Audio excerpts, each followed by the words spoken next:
Hello everybody. Welcome back to our YouTube channel, The Creative Minds Academy. A very happy new year to you and your family. तो आज की ये जो video रहने वाली है, इसके अंदर हम लोग सीबीएसई का जो ऑफिशियल सैंपल पेपर है, ठीक है, क्योंकि अभी आप लोगों के एग्जाम्स के अंदर ज्यादा टाइम नहीं बचा है, ठीक है, तो एक एक करके हम लोग लास्ट ईयर के पेपर्स को डिस्कस करेंगे। सीबीएसई का ऑफिशियल सैंपल पेपर डिस्कस करेंगे, मोस्ट प्रोबेबल क्वेश्चंस वगैरह सब डिस्कस करेंगे। साथ में चैप्टर्स की रिवीजन भी इसी यूट्यूब चैनल के ऊपर चलती रहेंगी, ठीक है।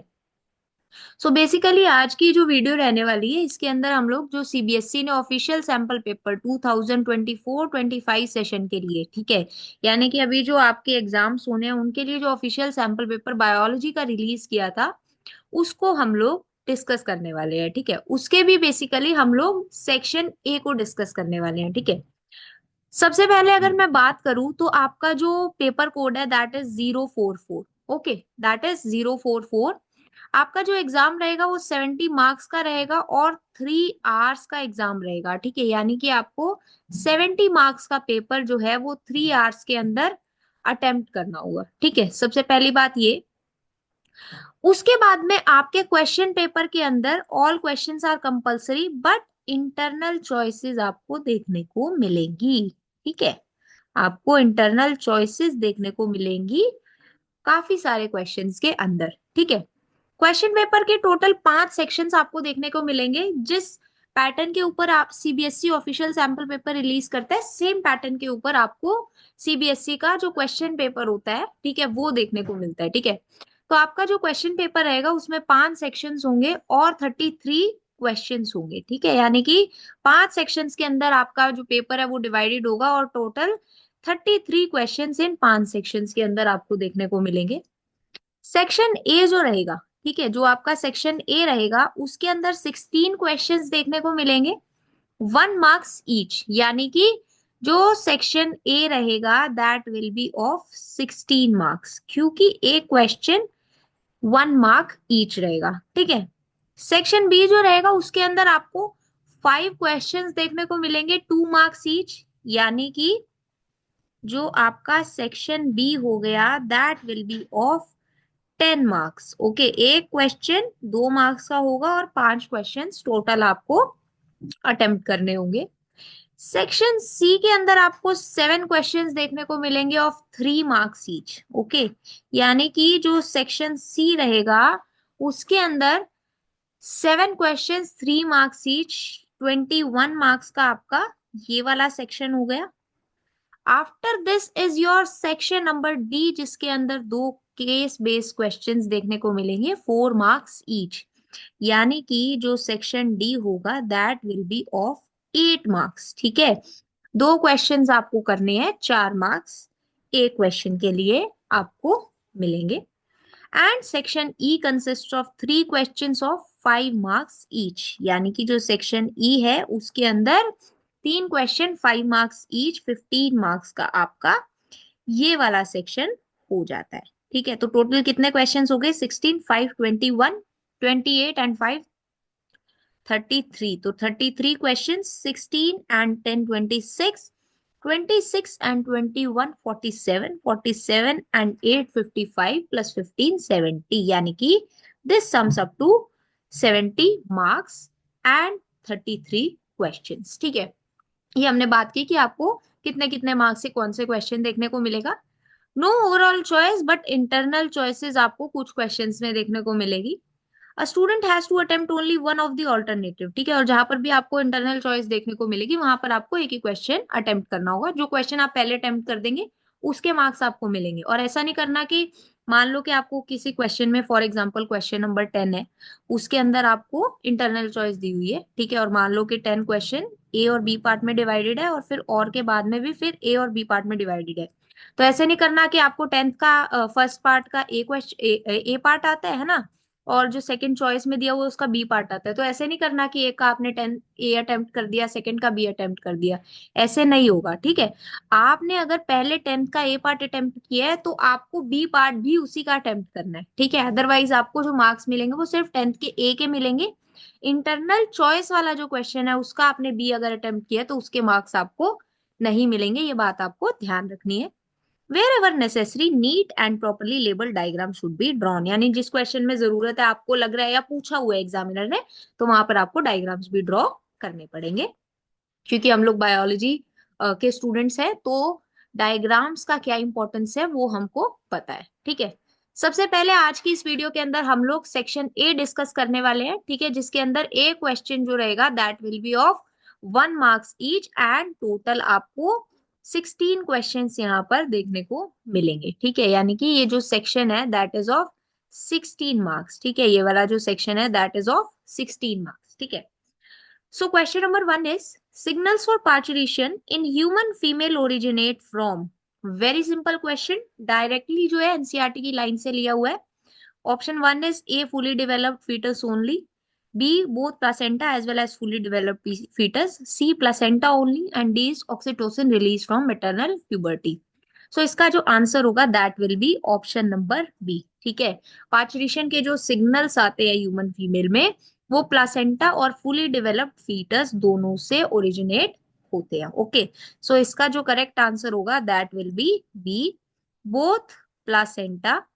अच्छा, ये जो पीडीएफ रहेगा ये आप हमारे टेलीग्राम चैनल जो कि द क्रिएटिव माइंड्स एकेडमी के नाम से है, वहां से सॉल्यूशंस के साथ में इसको डाउनलोड कर सकते हैं। Okay, as well as fully developed foetus. Okay, ये तो मैं टेलीग्राम चैनल के ऊपर अपलोड करूंगी। अपार्ट फ्रॉम दिस जो ऑफिशियल सैंपल पेपर का पीडीएफ है, ऑल दो क्वेश्चन वहीं से मैंने यहाँ पर जो है लिए हुए हैं, बट फिर भी वो पूरा क्वेश्चन पेपर एंड उसका मार्किंग स्कीम भी मैं टेलीग्राम चैनल के ऊपर वो दोनों ही पीडीएफ भी अपलोड कर दूंगी। Okay, I hope first question समझ में आया, कुछ भी नहीं था, बहुत इजी क्वेश्चन है। Next we are moving on to the second question. Okay, we are moving on to the second question.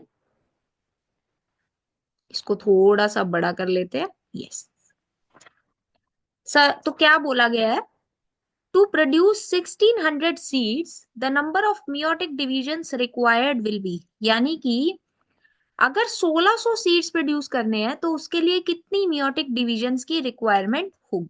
ठीक है, देखो होता क्या है ना, एक सीड की फॉर्मेशन के लिए बहुत ध्यान से समझना है, एक सीड की फॉर्मेशन के लिए क्या रिक्वायर्ड होता है, आपको रिक्वायर्ड होता है 1 pollen grain एंड 1 egg। ठीक है, इनके बीच में फर्टिलाइजेशन। ठीक है, एक सीड की फॉर्मेशन के लिए हमको 1 pollen grain और 1 egg को फर्टिलाइज करवाना होता है, तब जाके एक सीड क्या होता है, फॉर्म होता है। ठीक है, अब अगर 1600 सीड्स का फॉर्मेशन करवाना है ना, तो वहां पर 1600 ही पॉलन ग्रेन्स चाहिए एंड 1600 ही एग्स चाहिए। ठीक है, इन दोनों का फर्टिलाइजेशन होगा तभी क्या होगा, 1600 सीड्स क्या होंगे, फॉर्म होंगे। ठीक है, अब क्या होता है, एक माइक्रोस्पोर मदर सेल, बहुत ध्यान से समझना है, ऐसा क्वेश्चन पूछा जा सकता है। ठीक है, हो सकता है सेम क्वेश्चन आए बट पूछा जा सकता है, तो आपको पता होना चाहिए कि किस तरीके से करना है। अब ये 1 मार्क्स में पूछा हुआ है तो आपको ऑप्शन है टिक करना है, बट अगर आपको मेथोडोलॉजी पता होगी तो अगर आपसे बड़े मार्क्स में भी पूछा जाएगा तो आप पूरा वहां पर सॉल्व भी कर सकते हैं। ठीक है, so basically 1 microspore mother cell से क्या होता है, 4 pollen grains। Okay, 1 microspore mother cell से 4 pollen grain फॉर्मेशन होता है। ठीक है, और ये कब होता है, that happens after 1 meiotic division cycle. ठीक है, यानी कि जब एक साइकिल ऑफ मियोटिक डिवीजन हो जाता है तो एक माइक्रोस्पोर मदर सेल से 4 pollen grains फॉर्म होते हैं। ठीक है, यहाँ पर कितने pollen grains चाहिए, 1600 pollen grains चाहिए। तो 1600 pollen grains के लिए कितनी मियोटिक डिविजन्स रिक्वायर होंगी, 1600 बाय में 4, that is equal to 400 meiotic divisions. I hope यहां तक आप लोगों को समझ में आया। ठीक है, अभी तक क्या बात की हमने, एक सीड फॉर्मेशन के लिए 1 pollen grain और 1 egg को फर्टिलाइज होना पड़ता है। अगर 1600 सीड्स फॉर्म होंगे, 1600 सीड्स फॉर्म होंगे, तो 1600 पोलन ग्रेन 1600 एग्स के साथ में फर्टिलाइज करेंगे, फ्यूज करेंगे, तभी वहां पर 1600 सीड्स प्रोड्यूस होंगे। अब 1 माइक्रोस्पोर मदर सेल की वजह से क्या होता है, 4 पोलन ग्रेन्स फॉर्म होते हैं एक मियोटिक डिवीजन साइकिल के अंदर। ठीक है, तो अगर 1600 पोलन ग्रेन्स चाहिए तो उसके लिए 400 मियोटिक डिवीजन होनी चाहिए, है ना। एक मियोटिक डिवीजन से 4 पोलन ग्रेन्स प्रोड्यूस हो रहे हैं, तो 400 मियोटिक डिवीजन से ही तो 1600 पोलन ग्रेन्स फॉर्म होंगे ना। तो हमें समझ में आ गया कि पोलन ग्रेन 1600 पोलन ग्रेन्स अगर चाहिए उसके लिए तो 400 मियोटिक डिवीजन चाहिए। ओके, यहां तक हमें समझ में आ गया। अब क्या होगा, 1 मेगास्पोर मदर सेल, ठीक है, 1 मेगास्पोर मदर सेल से क्या होगा, 1 एग सेल फॉर्म होगा। 1 मेगास्पोर मदर सेल से 1 एग सेल फॉर्म होगा। ठीक है, तो 1600 मेगास्पोर मदर सेल्स से क्या होगा, 1600 एग सेल्स का फॉर्मेशन होगा, है ना। अगर एक एग सेल की फॉर्मेशन 1 मेगास्पोर मदर सेल से हो रही है ना, और ये कब हो रहा है, बेसिकली एक मियोटिक डिवीजन में हो रहा है ना, 1 मियोटिक डिवीजन। तो यहां पर जब 1600 एग सेल्स फॉर्म होंगे तो उसके लिए 1600 मियोटिक डिविजन्स रिक्वायर होगी, उसके लिए 1600 मियोटिक डिविजन्स क्या होंगी, रिक्वायर होगी। ठीक है, आई होप यहां तक आप लोगों को समझ में आया। अब क्या होगा, जस्ट अ मिनट, यस, सो यहां पर क्या हुआ, 400 मियोटिक डिविजन्स चाहिए,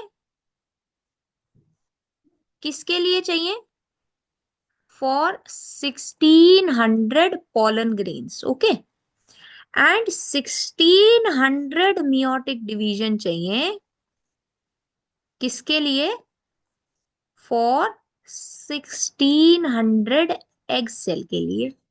तो total number of meiotic divisions कितनी हो जाएंगी, total number of meiotic divisions जो रिक्वायर होंगी 1600 सीड फॉर्मेशन के लिए, दैट विल बी 2000। 2000 क्यों, 1600 plus 400, okay, that is equal to 2000 meiotic divisions.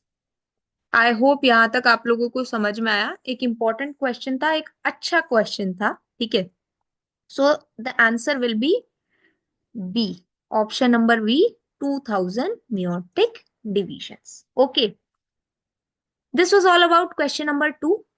Next, we are moving on towards the question number 3.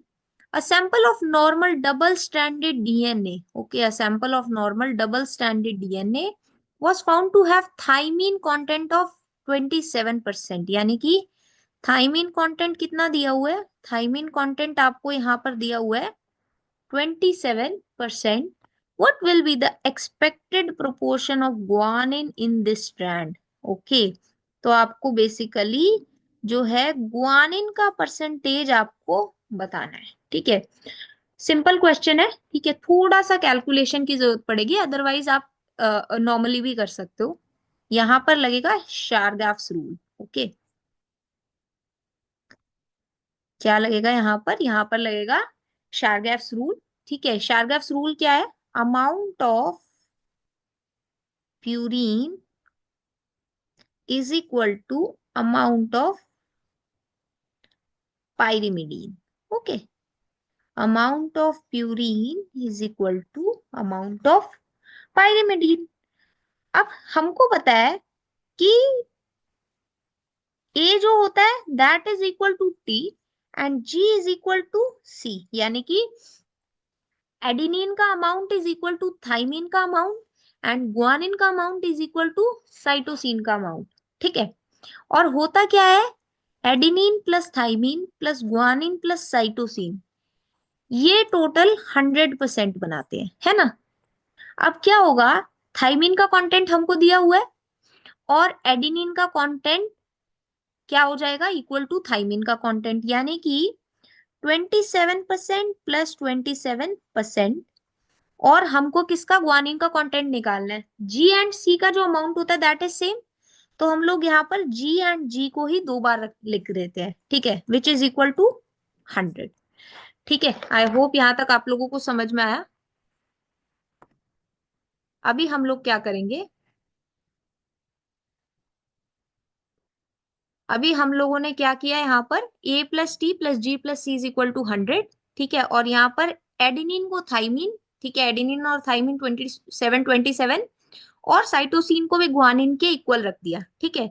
तो अभी यहाँ पर क्या होगा, 54 plus 2g is equal to 100, 2 times of guanine content is equal to 100 minus 54, that is equal to 46। तो यानी कि guanine का content will be equal to 23%। Similarly cytosine का भी जो कंटेंट होगा that will also be equal to 23%। अब मान लो यहीं पे आपसे अगर पूछा जाता थाइमिन का कंटेंट, तो आपको इतनी भी कैलकुलेशन करने की जरूरत नहीं थी, जितना एडेनिन का कंटेंट होता है उतना ही थाइमिन का कंटेंट होता, तो जो आंसर हो जाता है that would be equal to 27%।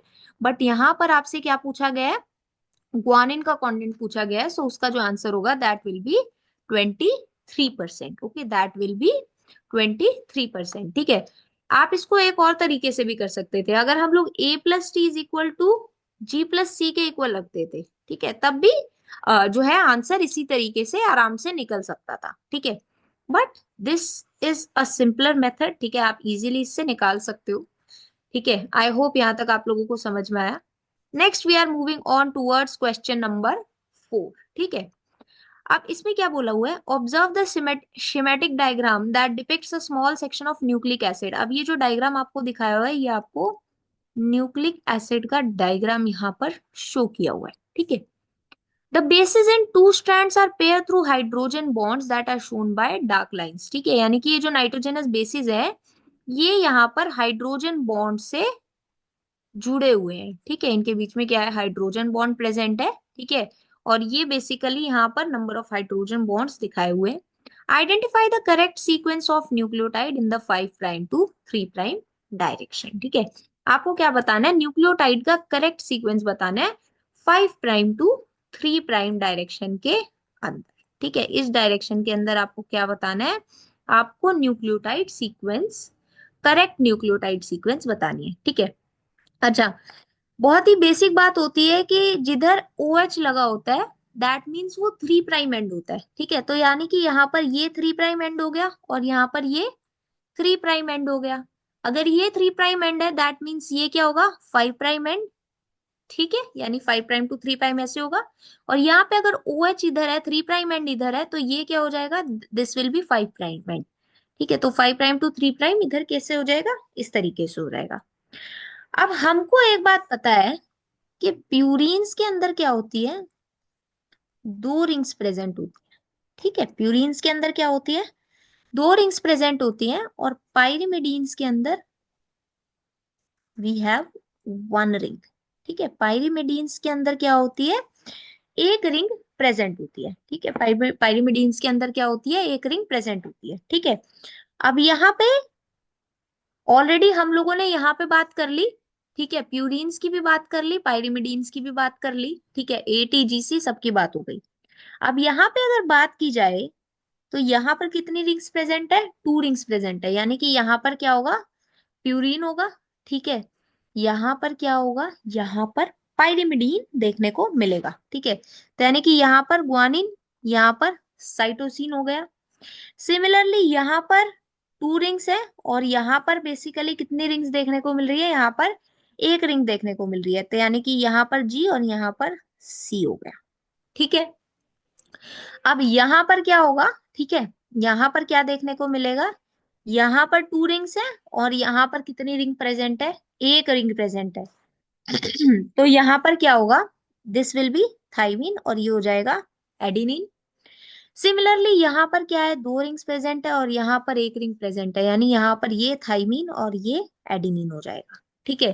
तो यानी कि करेक्ट सीक्वेंस क्या हो जाएगी, यहाँ पर करेक्ट न्यूक्लियोटाइड सीक्वेंस क्या हो जाएगी, that will be equal to C G T and ठीक है, यानी कि जो करेक्ट ऑप्शन होगा that will be option number B, CGT। ठीक है, ये आपको यहाँ पर आई होप समझ में आया होगा। अब यहीं पे क्या दिया हुआ था इस क्वेश्चन के अंदर, फॉर विजुअली इम्पेयर्ड स्टूडेंट्स, ये वाला क्वेश्चन था। ठीक है, क्योंकि यहाँ पर डायग्राम अवेलेबल था, तो इस वाले क्वेश्चन को क्या था, ठीक है, ये यहाँ पर जो है विजुअली इम्पेयर्ड जो स्टूडेंट्स थे उनको ये वाला क्वेश्चन अटेम्प्ट करना था। ठीक है, उनको क्या करना था, ये वाला क्वेश्चन अटेम्प्ट करना था। अब इस क्वेश्चन में क्या दिया हुआ है, E. coli has 4.6 into 10 raised to the power 6 base pairs and completes the process of replication in 18 minutes। ठीक है, यानी कि नंबर ऑफ बेस पेयर्स कितने दिए हुए हैं, नंबर ऑफ बेस पेयर्स है 4.6 इंटू 10 रेज टू दावर 6। ठीक है, और ये रेप्लीकेशन कितने टाइम में कंप्लीट करते हैं, ठीक है, कितने टाइम के अंदर ये रेप्लीकेशन कंप्लीट करते हैं, ये रेप्लीकेशन कंप्लीट करते हैं 18 मिनट्स के अंदर। ठीक है, ये एप्लीकेशन कंप्लीट करते हैं 18 मिनट्स के अंदर।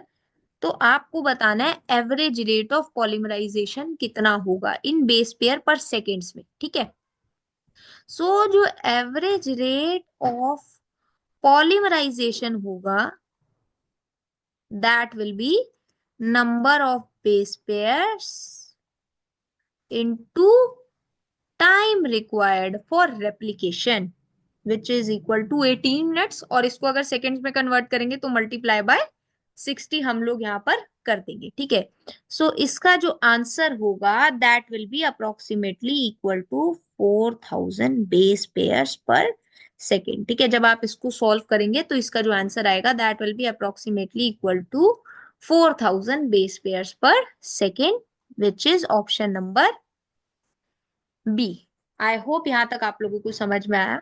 ठीक है, next we are moving towards question number 5। Next हम लोग जो बात करने वाले हैं we are going to talk about question number 5। ठीक है, अब क्वेश्चन नंबर 5 के अंदर क्या दिया हुआ है, Suresh and Rajesh have defective haemoglobin due to genetic disorders. ठीक है, यानी कि जो सुरेश और राजेश है इनको, इनका क्या है, इनका जो हेमोग्लोबिन है दैट इज डिफेक्टिव, क्यों, due to genetic disorders. In Suresh the problem is qualitative as he is having incorrectly functioning globin molecules, while in Rajesh the problem is quantitative as he is having a few globin molecules। Identify the disorder they are suffering from। Okay, so सबसे पहले क्या बोला है, यहाँ पर बोला है सुरेश को जो डिसऑर्डर है that is qualitative in nature, and Rajesh को जो डिसऑर्डर है that is quantitative in nature. ठीक है, और यहाँ पर आपको कौन कौन सा डिसऑर्डर दिया हुआ है, थैलेसीमिया, सिकल सेल एनीमिया। ठीक है, यही दोनों डिसऑर्डर्स दिए हुए हैं। तो होता क्या है, क्वालिटेटिव डिसऑर्डर्स इनमें से कौन सा होगा, थैलेसीमिया और सिकल सेल एनीमिया की अगर बात की जाए तो इनके अंदर से जो क्वालिटेटिव डिसऑर्डर होता है, ठीक है, जो क्वालिटेटिव डिसऑर्डर होता है that is sickle cell anaemia. ठीक है, that is sickle cell anaemia, यानी कि सुरेश को कौन सा डिसऑर्डर होगा, सुरेश को सिकल सेल अनीमिया होगा, ये हमको समझ में आ गया। राजेश को क्या होगा, राजेश को इसका मतलब क्वांटिटेटिव अगर डिसऑर्डर है दैट मींस उसको वहां पर थैलेसीमिया देखने को मिलेगा। जस्ट अ मिनट, यस, तो जो राजेश है उसको थैलेसीमिया देखने को मिलेगा। ठीक है, क्वालिटेटिव और क्वांटिटेटिव कौन से होंगे ये हमको समझ में आ गया। अब वो जो डिसऑर्डर है उनका कैरेक्टरिस्टिक क्या है, यानी कि वो ऑटोजोमल है, ठीक है, या फिर ऑटोजोमल में भी जो है डोमिनेंट है या रिसेसिव है, वो भी हमको देखना है। ठीक है, तो जो सिकल सेल अनेमिया होता है, ठीक है, जो सिकल सेल अनेमिया होता है that is autosomal linked recessive disorder. ठीक है, that is autosomal linked recessive disorder, यानी कि सुरेश को जो डिसऑर्डर है that is autosomal linked recessive disorder, और राजेश को क्या है, थैलेसीमिया। अब थैलेसीमिया क्या होता है, it is autosomal recessive blood disorder. ठीक है, that is autosomal recessive blood disorder, ठीक है, ऑटोसोमल लिंक नहीं होता, that is autosomal recessive blood disorder. तो जो करेक्ट ऑप्शन होगा that will be option number C, ठीक है। तो यानी कि जो सिकल सेल एनीमिया है that is autosomal linked recessive disorder, and जो थैलेसीमिया है that is autosomal recessive blood disorder. I hope यहां तक आप लोगों को समझ में आया। Next we are moving towards question number 6। In E coli the lac operon gets switched on when lactose is, ठीक है, यानी कि वो क्या बोल रहे हैं, वो बोल रहे हैं कि जो ई कोलाई होता है उसके अंदर लैक ओपेरोन जो होता है वो कब स्विच ऑन होता है, जब लैक्टोज कैसा होता है, ठीक है, ये आपसे पूछा गया है। When lactose is present in the medium and it binds to the repressor, yes, it will be the correct answer. It is not present in the medium and repressor bind to the operator, no. Not present in the medium and RNA polymerase bind to the operator, no. Active lactose is present in the medium bind to the RNA polymerase, no.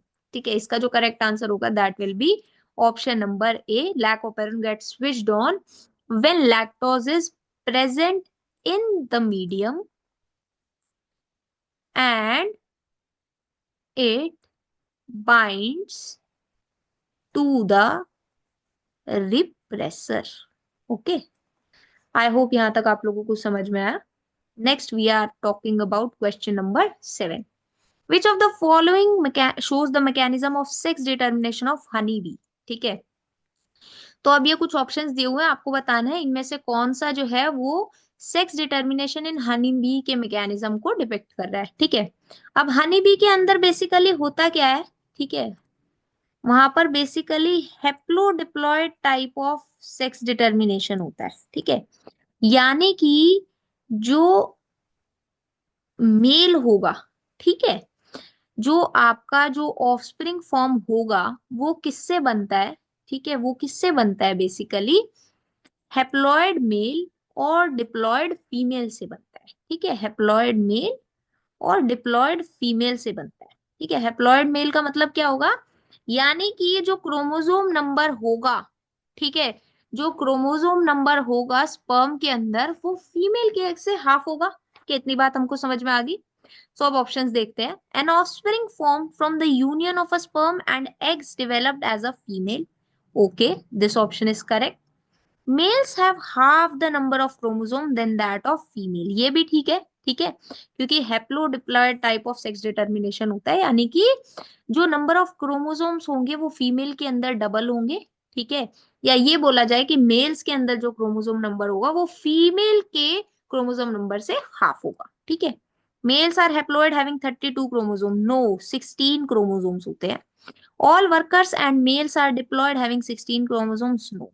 So correct options कौन कौन से हो गए, option number 1 और 2। तो यहां पर कौन सा हो गया, ऑप्शन नंबर 1 और 2, यानी कि ऑप्शन नंबर ए, ठीक है, 1 और 2 are correct. Very simple question, I hope यहाँ तक आप लोगों को समझ में आया। अगर आप लोगों को फिर भी कोई डाउट रह जाता है ना, you can post your doubts in the comment section. Otherwise आप क्या कर सकते हैं, टेलीग्राम के ऊपर हमारा अलग से डिस्कशन ग्रुप भी बना हुआ है, चैनल तो है ही है बट डिस्कशन ग्रुप भी बना हुआ है, उस डिस्कशन ग्रुप के ऊपर भी आप अपने डाउट्स पोस्ट कर सकते हैं, जहां से मैं आप लोगों के डाउट्स को सॉल्व करती हूँ। So now we are moving on towards question number 8। तो क्वेश्चन नंबर 8 क्या बोल रहा है, the following diagram shows a fragment of DNA which is going to be transcribed, यानी कि डीएनए ट्रांसक्राइब होगा, ट्रांसक्रिप्शन होगा यहाँ पर। Upper strand with polarity 3 to 5 is the template strand, ठीक है, यानी कि ये वाला जो स्ट्रैंड है it is the template strand, ठीक है, ये क्या है, टेम्पलेट स्ट्रैंड है, ठीक है। अच्छा, जब भी ट्रांसक्रिप्शन होता है तो क्या होता है, डीएनए से एमआरएनए फॉर्म होता है, ठीक है, डीएनए से क्या होता है बेसिकली एमआरएनए का फॉर्मेशन होता है, इतनी बात हमको पता है। अब ये क्या दिया हुआ है, ये आपको 3 to 5 का टेम्पलेट स्ट्रैंड यहाँ पर दिया हुआ है, ठीक है। तो इसका जो 5 to 3 होगा वो क्या हो जाएगा, दैट विल बी दिस, ठीक है, ये आपको यहाँ पर दिया हुआ है। अब हमें बताना है आफ्टर ट्रांसक्रिप्शन जो एमआरएनए होगा उसको आप किस तरीके से रिप्रेजेंट करेंगे, ठीक है, उसको आप किस तरीके से रिप्रेजेंट करेंगे। तो एमआरएनए को आप किस तरीके से रिप्रेजेंट करेंगे, एमआरएनए जो रिप्रेजेंट होगा दैट विल बी 5 to 3, ठीक है। अब क्या होता है उसके अंदर थाइमीन प्रेजेंट नहीं होता, ठीक है, वहां पर यूरेसिल प्रेजेंट होता है। तो यहाँ पर क्या हो जाएगा, यू ए ए सी जी जी। ठीक है, ये आपका यहाँ पर फॉर्म हो जाएगा। ठीक है, यहाँ पर क्या हो जाएगा, UAACGG, ये आपका फॉर्म हो जाएगा। यानी कि ऑप्शन नंबर सी जो होगा, ओके, ऑप्शन नंबर सी जो होगा वो करेक्ट ऑप्शन आपका हो जाएगा। ठीक है, वो आपका करेक्ट ऑप्शन हो जाएगा। mRNA जो बनेगा दैट विल बी UAACGG। ठीक है, आई होप यहाँ तक आप लोगों को समझ में आया। Next is question number 9। Idli dosa dough rises due to production of which of the following gas. बहुत ही सिंपल क्वेश्चन है। कौन से चैप्टर से है, माइक्रोब्स इन ह्यूमन वेलफेयर से। ठीक है, तो ये ऑलरेडी हम लोगों ने डिस्कस भी किया हुआ है। तो क्या होता है, जो इडली डोसा होता है उसका जो डो राइज होता है वो किसकी वजह से होता है, CO2 की प्रोडक्शन की वजह से। ठीक है, CO2 की प्रोडक्शन की वजह से ही क्या होता है, वहां पर पफीनेस या फ्लफीनेस बेसिकली देखने को मिलती है। ठीक है, तो इसका जो करेक्ट आंसर होगा that will be option number B, carbon dioxide. Next is question number 10। Adaptive radiation leads to which of the following. यानी कि अडेप्टिव रेडिएशन जो होता है उसकी वजह से क्या होता है। देखो, अडेप्टिव रेडिएशन में क्या होता है बेसिकली, जब जो बेसिकली पॉपुलेशन होती है वो एक जगह से हटकर डिफरेंट ज्योग्राफिकल एरियाज के अंदर इनहैबिट करती है। ठीक है, और वहां के हैबिट के अंदर खुद को ढालने की कोशिश करती है। ठीक है, उस तरीके से बेसिकली अपने ट्रेड्स को क्या करती है, थोड़ा सा चेंज करने की कोशिश करती है, खुद अपने ट्रेड्स को खुद को उस तरीके से अडेप्ट करने की कोशिश करती है। ठीक है, so adaptive radiation leads to which of the following? Increased competition among species? No. Decreased speciation rate? No. Limited morphological diversity? No. Rapid divergence of traits among population inhabiting a given geographical area. So the correct answer will be option number D. Okay. Next we are moving on towards question number 11. EcoR1 cuts the DNA between bases G and A only when the sequence of GAATTC is present। यानी कि जब भी ये वाली sequence present होगी, ठीक है, तो EcoR1 क्या करता है, DNA को G और A के बीच में कट करता है। ठीक है, G और A इन बेसिस के बीच में क्या करता है, जो EcoR1 है वो कट करता है। The number of nucleotide present in the resultant sticky end that will be formed in each of the two strands of DNA after this enzyme cuts the DNA will be। हमको बताना है vector DNA और foreign DNA में number of nucleotides कितने present होंगे। ठीक है, तो अब होगा क्या यहाँ पर, ठीक है, होगा क्या यहाँ पर, ठीक है, ये बेसिकली क्या दिया हुआ है, ये वाला न्यूक्लियोटाइड सीक्वेंस दिया हुआ है। अब ये कहाँ पर कट करता है, EcoR1 ये कट करता है G और A के बीच में। यानी कि एक कट यहाँ पर होगा और एक कट कहाँ पर होगा, यहाँ पर होगा। ठीक है, एक कट कहाँ होगा, यहाँ पर होगा, और एक कट कहाँ होगा, यहाँ पर होगा, G और A के बीच में होगा। ठीक है, तो अब नंबर ऑफ न्यूक्लियोटाइड इधर कितने हो गए, 1 और 5, और यहाँ पर कितने हो गए, 5 और 1। ठीक है, इधर कितने हो गए, 1 और 5, और यहाँ पर कितने हो गए, 5 और 1। सो जो करेक्ट आंसर होगा that will be option number ए, 1 और 5, 5 और 1। वेक्टर डीएनए के अंदर 1 और 5 एंड फॉरेन डीएनए के अंदर 5 और 1। आई होप यहाँ तक आप लोगों को समझ में आया। नेक्स्ट हम लोग बात करने वाले हैं क्वेश्चन नंबर 12 की। सो नेक्स्ट क्वेश्चन नंबर 12 क्या बोल रहा है, during the secondary treatment of sewage which of the following changes in effluent occurs due to flocs. ठीक है, अच्छा, ये जो फ्लॉक्स होते हैं बेसिकली ये क्या होते हैं बेसिकली, है ना, फ्लॉक्स, ये भी हमारी बात हो रही है माइक्रोब्स चैप्टर से। ठीक है, माइक्रोब्स इन ह्यूमन वेलफेयर से। तो ये जो फ्लॉक फॉर्मेशन देखने को मिलता है, ठीक है, सीवेज ट्रीटमेंट में सेकेंडरी ट्रीटमेंट जो होता है, ठीक है, जो सेकेंडरी ट्रीटमेंट होता है वहां पर क्या फ्लॉक फॉर्मेशन देखने को मिलता है। ठीक है, वहीं पर क्या देखने को मिलता है, फ्लॉक फॉर्मेशन। ठीक है, ये जो फ्लॉक्स का फॉर्मेशन होता है ये बेसिकली देखने को मिलता है। ठीक है, और ये जो फ्लॉक्स फॉर्म होते हैं, ठीक है, ये बेसिकली बैक्टीरिया और फंगस की वजह से, है ना, बैक्टीरिया और फंगस के बेसिकली क्या होते हैं, मैश लाइक स्ट्रक्चर फॉर्म हो जाते हैं।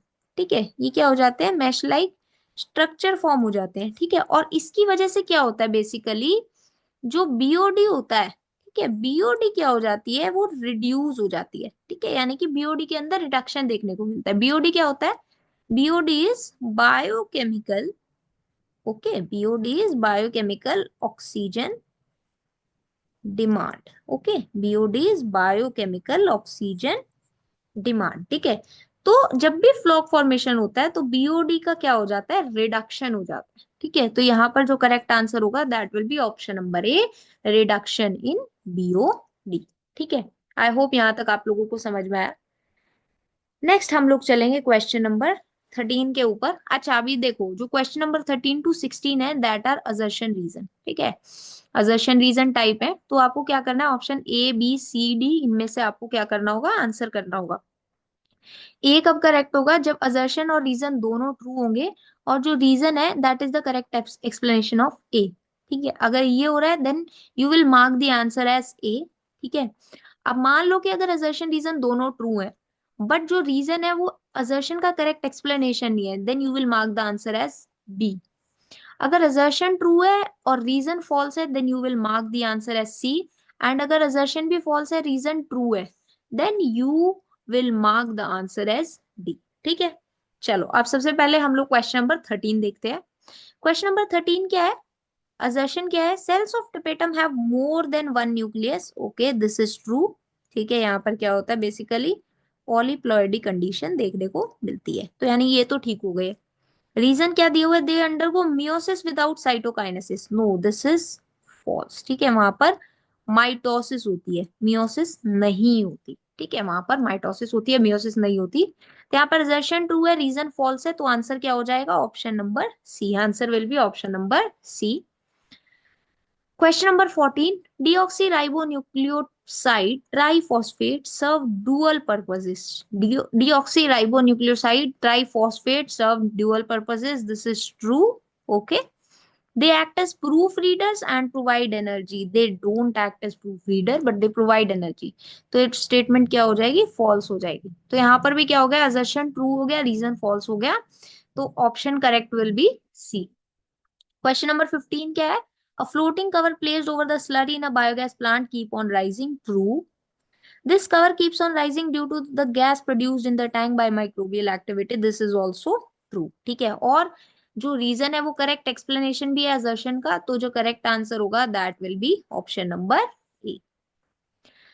Last question for this section is, DNA fragments can be isolated by gel electrophoresis on the basis of their size, true. The larger the fragment size, the faster it moves, false. जितना छोटा fragment का size होता है उतना जल्दी जो है fragment move करता है, ठीक है। अगर बड़ा साइज होगा तो उसको टाइम लगेगा ना मूव करने में, तो ये स्टेटमेंट क्या हो गई, फॉल्स हो गई। तो यहाँ पर भी क्या है, assertion is true, reason is false, so the correct answer will be option number C, ठीक है। सो इसी के साथ में हम लोगों ने क्या किया, हम लोगों ने सेक्शन नंबर ए को कंप्लीट डिटेल के अंदर डिस्कस कर लिया, ठीक है। मैं चाहूँ तो पूरा जो आपका पेपर है वो एक ही वीडियो के अंदर कंप्लीट कर सकती हूँ, बट उससे क्या होगा ना, वीडियो लंबी हो जाएगी, ठीक है, और वीडियो लंबी हो जाएगी तो कई बार ना फिर देखने में प्रॉब्लम होती है। तो अभी सेक्शन वाइज हम लोग करेंगे, तो उससे क्या होगा, आप लोगों को एक एक क्वेश्चन अच्छे से समझ में भी आएगा। वीडियो थोड़ी शॉर्ट बेशक रहेगी और थोड़े पार्ट्स के अंदर आएगी, बट आप लोग इसको आराम से देख के समझ सकते हैं, ठीक है। और एक एक क्वेश्चन को हम लोगों ने काफी डिटेल में कवर कर लिया है, ठीक है। जो पीडीएफ रहेगा, ये कंप्लीट पीडीएफ आप हमारे Telegram channel the creative minds academy के नाम से हमारा टेलीग्राम चैनल है, वहां से आप इस कंप्लीट पीडीएफ को डाउनलोड कर सकते हैं। अगर आपको ये वीडियो अच्छी लगी हो then please like the video, share it with your friends, and अगर अभी तक आपने हमारे यूट्यूब चैनल को सब्सक्राइब नहीं किया है then please do support us by subscribing to our channel. We will meet you with the next section of this sample paper discussion in the next video. Till then, keep learning.